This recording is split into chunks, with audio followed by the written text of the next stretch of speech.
2 years পর আমার একটা ছবি আসছে মালিক, যেটা নিয়ে আমি আসলে খুবই এক্সাইটেড।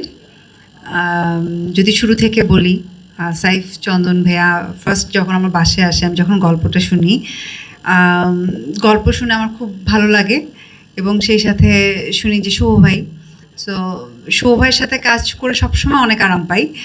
আমাদের এর আগে যে 2টো প্রজেক্ট করেছিলাম সবাই খুব পছন্দ করেছে। সো আমি তখন গল্প এবং শুভ ভাইয়ের নাম শুনে আমি রাজি হয়ে যাই যে ওকে ফাইন, সো আমি প্রজেক্টে থাকবো।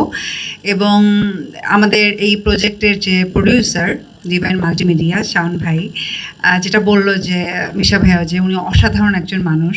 সো কাজ করতে গিয়ে আসলে বুঝি, কারণ শুভ ভাই ছাড়া আর মিশা ভাইয়া ছাড়া এই ফুল টিমে সবাই আমার জন্য অনেক নতুন ছিল।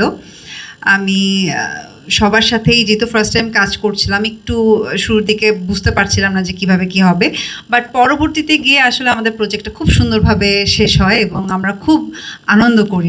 আমাদের শুটিং হয়েছিল রাজশাহীতে, তো সেখানে অনেক মজার কিছু মেমোরি আছে আমাদের। এই আর আশা করি যে আপনারা কালকে ট্রেলার দেখার পর যে পরিমাণ রেসপন্স আপনাদের কাছ থেকে পেয়েছি, ভালোবাসা পেয়েছি, আশা করি আপনাদের ছবি দেখার পরও খুব ভালো লাগবে। কারণ আমরা আর্টিস্ট যারাই কাজ করেছি সবাই জানপ্রাণ দিয়ে কাজ করেছি এবং সাইফ চন্দন ভাইও চেষ্টা করেছে খুব ভালো একটা প্রজেক্ট করার। সো ফুল টিমওয়ার্কটাই আসলে খুব ভালো ছিল। তো থ্যাংক ইউ সো মাচ আমার টিমের সবাইকে, কারণ তারা সবাই প্রচুর কষ্ট করেছে। এই আর দোয়া করবেন যেন আমাদের প্রজেক্টটা খুব খুব খুব ভালো হয়, এটাই। So thank you so much সবাইকে।